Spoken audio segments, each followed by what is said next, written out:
You know, it's fantastic that once every 3 years we get this magnificent opportunity to go down to the voting booth and have our say, to vote for our political leaders. Because, you know, the rest of the time you get the feeling that somebody else is actually running the show, not us. And you'd be right. Now, you don't have to be a conspiracy theorist to think that you're being robbed. You can just map it out in a few charts. And here they are, a handful of charts to show how badly the people are being robbed and the corporations are doing so well. Check out this first chart, Total Profits and Wages Index.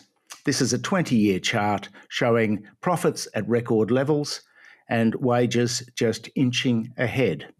And you've heard all this kerfuffle lately about inflation and how, if we give wage rises to workers, it might cause inflation. It's a terrible thing. What is inflation, though? Inflation is simply prices, rising prices. And who sets prices? Is it the workers that set prices? No, it's companies that set prices. So companies, not workers, are responsible for inflation. It's very basic stuff, really, but we tend to lose the forest for the trees sometimes in the great ideological debate, which is economics. The chart shows that the share of profits isn't going to workers, it's going to capital. And in fact, if you chart capital v workers over a 70-year time frame, you will find an inexorable rise in the value, in the share of the national wealth going to capital, going to companies, company profits that is, over workers. Workers used to get more than 50%. They now get less than 50%.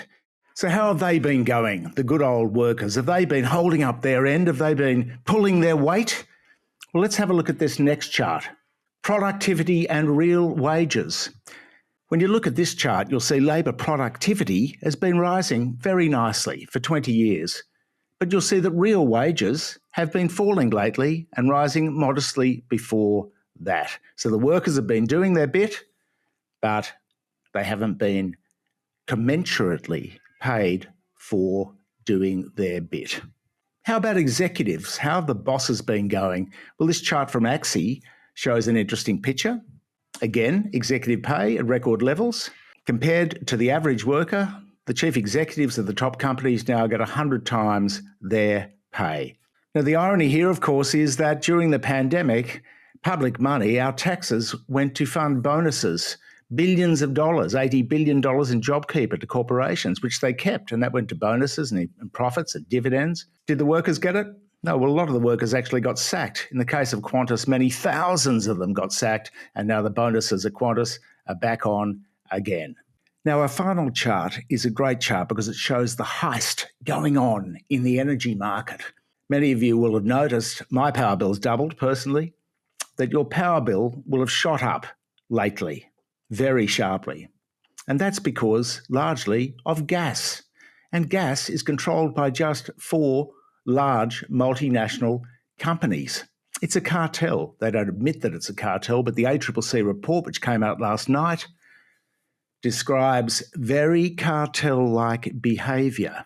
Now, if you have a look at this chart, you'll see basically that in 2014, when we built the LNG terminals, when the cartel built the LNG terminals and they started exporting liquid natural gas offshore, they got good prices for it, and the prices recently have been through the roof with Russia's war on the Ukraine. But you'll see the little old forlorn blue line down the bottom. That's demand for gas. That's been flatlining to edging down slightly, while supply, the production, has been rising sharply. Now, if this was a market like any other market, it would adhere to the principles of demand and supply.